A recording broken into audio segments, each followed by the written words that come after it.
저와 여러분 어려서부터 바르게 살아라, 정직하게 살아라는 말씀을 듣고 또 배우면서 자랐습니다. 그리고 저희가 어른이 되어서 그 이야기를 사람들에게 하고 또 자녀들에게 또 학생들에게 전하고 있습니다. 하지만 바르게 사는 것, 거짓 없이 정직하게 사는 것에 대해서 얘기하면은 저부터가 마음이 무거워지고요. 또한 이 이야기가 왠지 그냥 뜬구름 잡는 것 같은 느낌을 전하게 될 때가 참 많이 있습니다. 현실과 다르다고 저희는 얘기를 합니다. 하지만은 아마 저희 중에 대부분의 사람들이 거짓과 비정직을 좋아하는 사람은 거의 없을 것입니다. 저희가 아무리 현실과는 이 정직과 이 바른 삶이 멀리 있다 하더라도 저희가 원하는 사람, 만나고자 하는 사람, 만나고자 하는 기업체 또 사업체의 사람은 정직하길 원하고 또 바르게 행동하길 원합니다. 저희 마음 가운데에는 정직과 바름을 원한다는 것이죠. 대표적으로 저희가 그런 사람들 만나고 싶어서 가장 많이 신뢰하고 만나는 사람들이 누굽니까? 바로 가족이고 친구입니다. 그 누구보다 믿을 수 있고 또 정직하게 같은 이런 나눔을 가질 수 있기 때문에 그렇습니다. 그렇다면 저 여러분들이 왜 이 정직에서 멀어지려고 하고 왜 거짓을 저희가 찾고 또 거짓을 행하게 될까요? 한번 여러분 생각해 본다면 그렇게 어렵지가 않습니다. 욕심 때문에 그렇습니다. 욕심이 우리를 정직하지 못하게 하고 또 바르게 행동하지 못하게 만들고 있습니다. 출애굽기를 보면은 그 만나의 이야기가 나옵니다. 그리고 두 가지 규정이 나오는데 한 규정은 만나를 먹을 것만 가져야지 쌓아놓거나 모아둬서는 안 된다고 그렇게 나와 있습니다. 또 두 번째 규정은 오늘같이 주일이면은 토요일날, 여섯째 날에 그 만나가 평소보다 2배가 열려서 이틀치의 양식을 얻게 되기 때문에 주일에 안식일에는 나가서 얻으려고 하지 말아라 라는 규정이 있었습니다. 하지만 저희가 잘 안 했는데도 그 두 규정을 지키지 않는 이들이 있었어요. 그래서 어떤 사람들은 자기가 먹을 것보다 더 많이 갖고 와서 먹고 남은 만나를 집에 두었는데 말씀 그대로 상하게 되었고 벌레까지 생기게 되었습니다. 또한 주일에 안식일 나가지 말라고 했었는데 못 얻는다고 했는데 나간 거예요. 그래서 그들은 역시 빈손으로 돌아오게 되었습니다. 먹을 게 있었어요. 먹을 게 있었음에도 불구하고 더 얻으려고 숨겨두고 가지 말라고 하는데 나갔던 것, 역시 욕심이 그렇게 만든 것입니다. 규정을 어기게 만들었어요. 거짓도 엄밀히 말하면 규정을 어기는 거예요. 하나님의 규정은 무엇입니까? 정직하게 살아라, 바르게 살아라 라는 것이 하나님의 규정인데 그것을 어기는 것, 그것이 바로 거짓이라는 것이죠.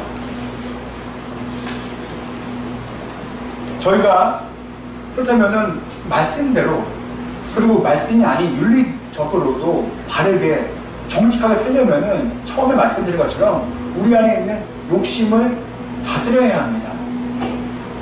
그 욕심을 다스리지 못하면은 우리는 파멸로 또 더 큰 위기로 우리는 빠져들게 됩니다. 마치 이거 같아요. 이 욕심이란 것은 다 나쁜 것만도 아니죠. 탐욕으로 번질 때 문제가 되는 것인데 이 작은 불이 내 안에 있으면 나를 따뜻하게 해주는데 이 욕심이 커지고 커져서 탐욕이 될 때에는 나를 태우고 주변을 태운다는 것이죠.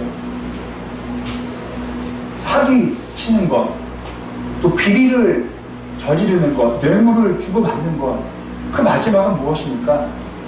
다 안 좋은 결말을 맞이하게 됩니다. 성경이 아닌 뉴스만 봐도 저희는 잘 알 수 있습니다. 아, 사기치면 안 되겠구나. 아, 비리를 일으키면 안 되겠구나. 이미 알아요. 모르는 사람은 아무도 없어요. 그런데 저희는 끊임없이 뉴스에서 비리와 관련된 또 사기와 관련된 일들을 보게 됩니다. 또한 저희도 그런 유혹에 마음이 힘들 때가 참 많습니다.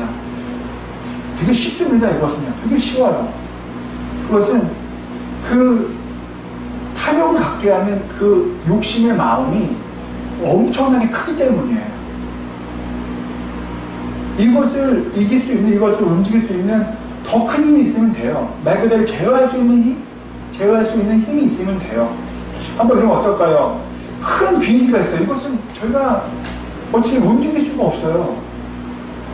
그 비행기가 갖고 있는 무게가 있고 또 지면과 붙어있는 그 힘이 있어요. 이것을 움직이려면 무엇입니까? 답은 하나입니다. 그 힘보다 더 센 힘으로 비행기를 끌어낼 수밖에 없습니다. 그때 비행기는 움직이게 됩니다. 저희가 세상을 살아갈 때 세상과 함께 살아가죠. 하지만 저희는 신앙으로 볼 때 세상과 하나님은 분리되어 있습니다. 그렇다면 저희가 이 세상에 끌려가는 것이 아니라 성경적으로 본다면 세상을 끌고 가서 저희가 살아야 하는데 그것이 너무너무도 어렵다는 것입니다. 아까 말씀드린 것처럼 세상의 힘보다 저희의 마음 가운데 있는 신앙의 힘이 더 작기 때문입니다. 우리가 흔히 말하는 이 성령의 능력, 성령의 힘, 여러분 언제 그 힘이 발생합니까? 우리가 말씀을 보고 또 이 말씀을 붙잡고 기도할 때에 우리가 그렇게 하늘에서 내리는 성령의 힘을 얻게 됩니다. 그 힘이 생겨야 그 욕심의 비행기를 끌 수 있는 힘이 생기는 거죠. 이곳에 결혼한 분들도 몇 분 계시는데 싱글 때와는 마음이 많이 바뀐다 그래요. 저부터도 싱글 때와는 다른 것 같아요. 아무래도 한 가정을 이끌어야 되기 때문에 전보다 더 욕심이 더 생기는 것 같습니다. 그 마음도 되게 가족을 위한 마음이지만은 성경적으로 봤을 때 잘못된 것이라면 저희는 억제해야 되고 그것을 통제해야 할 것입니다. 다시 말해서 저희가 이런 기도하는 시간, 말씀 있는 시간, 즉 경건의 시간이 부족하기 때문에 이런 성령의 능력을 공급받지 못해서 세상의 욕심에 탐욕에 끌려다니게 된다는 것입니다. 하나님께서 오늘 본문에서 이렇게 말씀하십니다. 정직한 추, 정직한 저울로 일을 하라고, 사람들을 대하라고, 그렇게 사업하라고 말해 주셨습니다. 속이지 말라는 것이었죠. 이 정직하게 사는 것, 이것에 반대하는 그리스도인들은 아마 이 세상에서는 한 명도 없을 것입니다. 다 동의할 것입니다. 맞아요. 정직하게 살아야 돼요. 정직하게 계산하고 정직하게 돈거래하고 정직하게 사업해야 합니다. 다 알고 있습니다.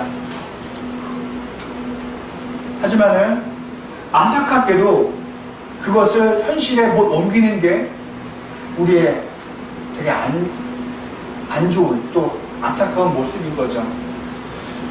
전 이런 생각을 해봐서 설교를 준비하면서 우리가 많이 쓰는 언어가 외국어가 있는데 아마 한국에서 외국에서는 정말 많이 쓰이지만 한국에서 많이 안 쓰이는 언어가 있다면 아마 스페인어가 아닐까 싶습니다. 정말 많이 쓰이지만 저희 나라에서는 거의 보기가 쉽지는 않습니다. 또 그것을 하는 가르치는 학원도 많이 주변에서 본 적은 없고요. 만약 어떤 사람에게 왜 스페인어를 안 하냐, 만약에 누군가가 저에게 왜 목사님 스페인어 공부 안 하십니까? 라고 물어본다면 저는 이렇게 얘기할 거예요. 아, 하면 좋겠지만은 정작 제가 사용할 데가 없어요. 제가 보는 책은 뭐 그렇게 많지 않지만 그 다른 외국어 서적이 있어도 스페인어 서적은 없습니다. 이렇게 얘기할 것입니다. 물론 공부하는 건 좋지만은 공부한 노력에 비해서 얻을 수 있는 것이 적기 때문에 크게 다가오지 않는다는 것입니다.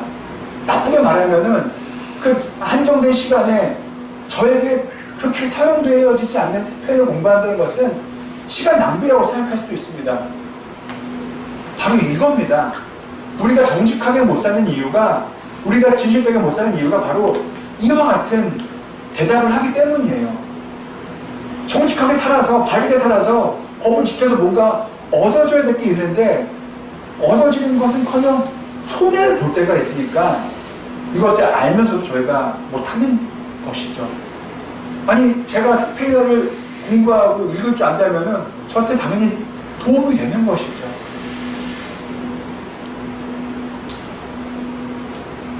성경은 정직하게 살아라. 하지만 저희는 현실과는 맞지 않습니다. 그래서 저희는 성경을 향해서 현실감이 없는 책, 옛날에 쓰여져서 옛날 시대에만 적용되는 책이라고 저희는 좀 안 좋게 여길 수도 있습니다. 저는 오늘 여러분들과 이 부분에서 나누고자 하는 것은 왜 정직하게 살아야 되는 이유를 같이 나누고자 합니다. 이유와 그리고 그에 대한 보상을 나누고자 합니다. 여러분, 이유는 단순합니다. 하나님께서 저희들에게 성경을 통해서 정직하게 살라고 하셨어요. 정직한 추, 정직한 저울을 사용하라고 하셨어요. 제가 지난주에도 말씀드렸지만은 이것은 우리들에게 도움이 되는 것입니까? 우리에게 피해가 되는 것입니까? 피해가 되는 거라면요, 결코 말씀하지 않으시죠. 언젠가는 정직이 승리하게 되는 거예요. 언젠가는 합법이 승리하게 되기 때문에 하나님께서는 너희들에게 결과적으로 유익해, 그러니까는 바르게 살아라라고 말씀하신 거죠. 저희는 물론 그렇습니다. 아유, 그래도 목사님의 말이 맞을까? 정말 성경 말씀이 그럴까? 그런 생각도 당연히 들지만은 저희가 성경을 바라볼 때, 저희가 신앙생활 할 때 드는 마음이 있어요.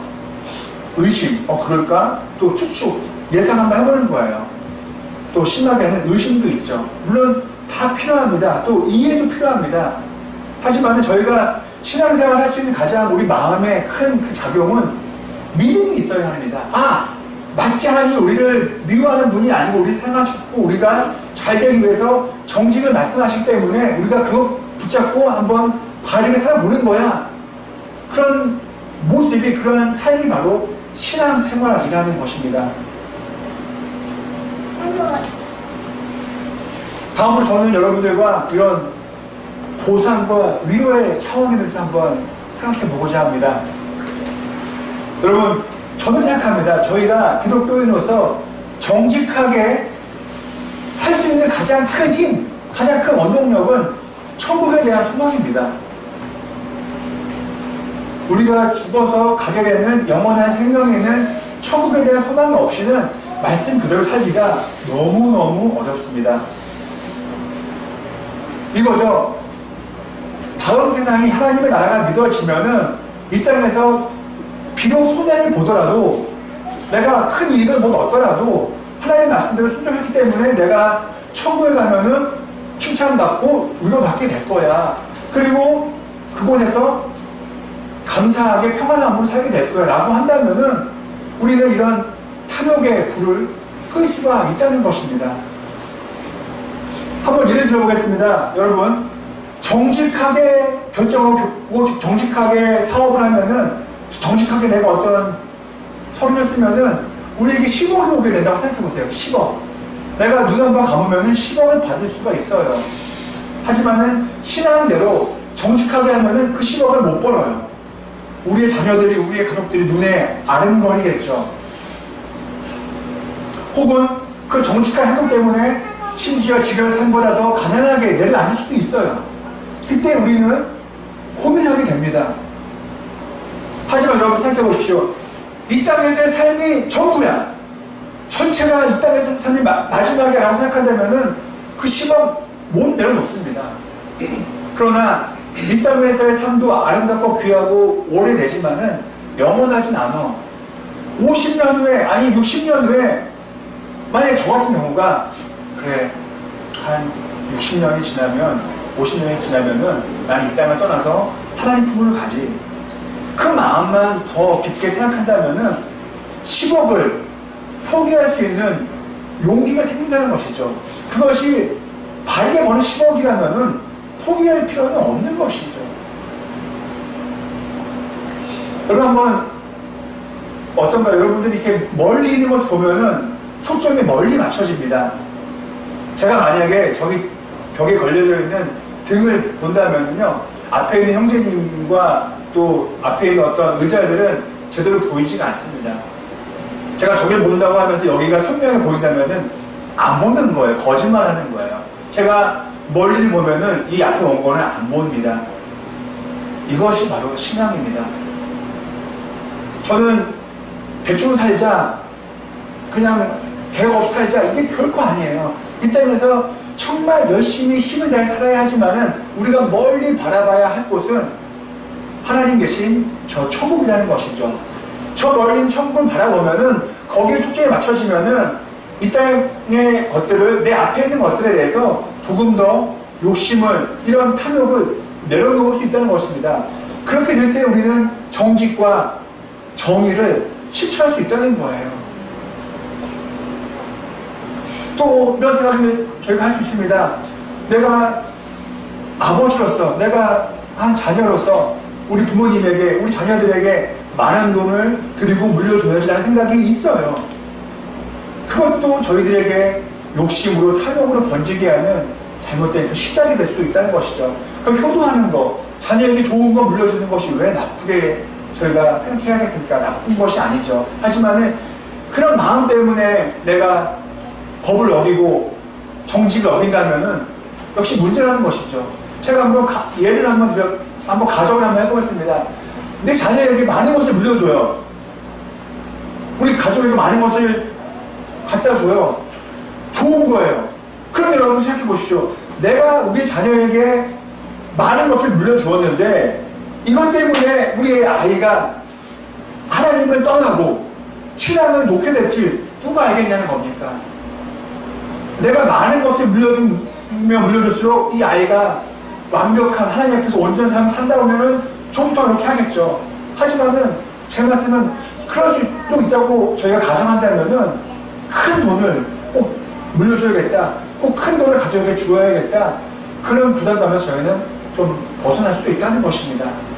저희 그리스도인들은 내 자녀에게 많은 돈을 물려주지 못한 것에 마음 아파하기보다는, 그것도 마음 아파야 하는 상황이지만, 부분이지만은 내 자녀에게 예수님의 신앙을, 하나님의 그 믿음을 전해주지 못한 것에 우리는 더 마음 아파해야 합니다. 왜일까요? 우리 그리스도인들은 돈도 중요하지만 하나님을 더 중요하게 여기는 사람들이기 때문에 그렇습니다. 우리 그리스도인들은, 저와 여러분들은, 우리 기독교인들은 조금 더 바르게 정직하게 살고자 노력해야 합니다. 그래서 저희가 할 수 있는 부분에 한해서 하나씩 해 나가야 합니다. 그리고 그런 가운데 저희는 또 이런 마음이 듭니다. 목사님 말이 맞지만, 성경 말이 맞지만 왠지 손해보는 것 같아, 왠지 불이익 당하는 것 같아. 하지만 여러분 한번 생각해 보십시오. 내가 정직하게 해서 못하는 것들이 있어요. 그런데 그것은 엄밀히 말하면은 원래 못하는 거예요. 내가 할 수 있는데 안 하는 것이 아니라 법적으로 막아놓은 거기 때문에 아예 못하는 거였기 때문에 내가 정작 못하게 되어도 그렇게 마음 나빠할 게, 기분 나빠할 게 없는 거예요. 또 하나, 우리가 법을 어겨서, 우리가 바르게 살지 않아서, 정직하지 않아서 얻을 수 있는 금액이 있다면은 이것은 원래 내 것이 아니었어요. 그렇기 때문에 신앙으로 살아서 그것을 못 얻게 된다 하더라도 내 것이 아니었기 때문에 양보하는 것도 아니고요, 억울할 것도 없는 거예요. 아, 내게 아니었구나, 내가 할 수 없는 일이었구나. 그리고 말씀을 정리해 보겠습니다. 여러분, 바르게 사는 것, 정직하게 사는 것, 거짓말하지 않는 것, 이것은 누구의 뜻입니까? 하나님의 뜻입니다. 그렇다면은 하나님의 뜻대로 산다면 우리는 저주를 받겠습니까? 복을 받겠습니까? 복을 받게 됩니다. 손해를 보는 것 같지만 결국 나중에는 큰 복을 받게 된다는 것이죠. 한 주간 살면서, 또 앞으로 살면서 오늘 말씀을 붙잡고 저와 여러분들이 좀 바르게 정직하게 행동하고 생활했으면 좋겠습니다. 그래서 정말 성경 말씀이 맞구나, 손해가 아니라 결국에는 나에게 큰 이익이구나 라는 이런 깨달음을 여러분이 알게 되어서, 맞아, 신앙으로 사는 게 정답이고 복이고 가장 큰 기쁨이야 라는 것을 우리가 먼저 고백할 수 있었으면 합니다.